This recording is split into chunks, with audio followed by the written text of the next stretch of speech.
sellepärast, mul on tegelikult natukene sarnane probleem nagu teil ettevõtetele. Ka ettevõtluses tegutsejana mul paaril viimasel aastal olnud niisugune ebaõnn, et oleme sattunud Statistikaameti valimisse. See on juhtunud niisugune asi, et raamatupidaja on pidanud kulutama tohutult aega, minu aega, tema aega, meie kõikide ühist raha, selleks, et esitada mingisugused aruanded, kus ongi 60 leheküljeni juhis, kuidas neid vormule täita. Ma olen mõelnud, et miks ta kulutab seda aega, miks ta minu aega kulutab selle peale, kui need andmed mingisugusel viisil tema enda poolt näiteks Maksu- ja Tolliametile tegelikult juba esitatud on, et miks ta seda uuesti teeb.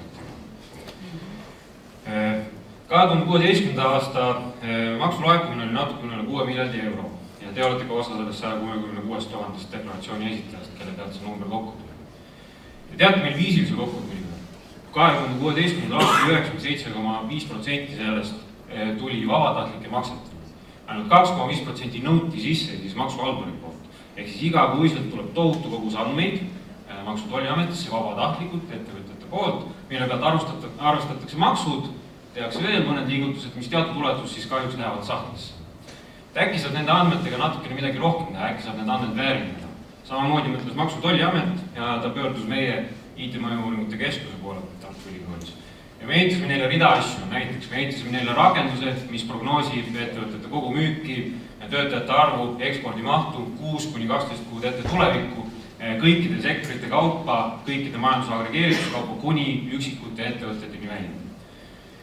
Me ehitasime neile näiteks võrgustikuanalüüsi tööriista, kus inimene saab ettevõtte ära kustutada ja talle mudeldatakse, mis juhtub näiteks tema tarneahelas või mis juhtub tema partnerettevõtetega, milline mõju on selle reaalsete andmete pealt, nende deklaratsiooni andmete pealt. Me ehitasime neile näiteks erinevate võtmeindikaatorite dashboardi, mis siis uuenevad vastavalt sellele, kuidas deklaratsioonid uuenevad, ehk siis on reaalajas pilt sellest, mis majanduses toimub. Me saame seda monitoorida, ilma et oleks vaja sekkuda ja mingeid andmeid ümber töötada. Tänu meie algoritmidele, meie mudelitele, meie masinõppele teab Maksu- ja Tolliamet täna, milline on teie ettevõtte käive 12 kuu pärast. Mõned võib-olla peaksid muretsema. Aga enamus tegelikult ei pea, sest mis see tähendab? See tähendab, et tegelikult neid andmeid, mis te niikuinii vabatahtlikult riigile annate, väärindatakse nüüd rohkem. Nende pealt tehakse võib-olla targemaid, kiiremaid andmepõhiseid otsuseid, sest need andmed iseendast on juba väga suur väärtus. Ja need samad andmed, mida te suure tõenäosusega iseenda keskkonnades toodate tegelikult, me saame neid samamoodi väärindada. Nende samade algoritmidega, nende samade mudelitega, selle sama masinõppega, et ka teie saaksite teha kiiremaid, paremaid andmepõhiseid otsuseid. Aitäh!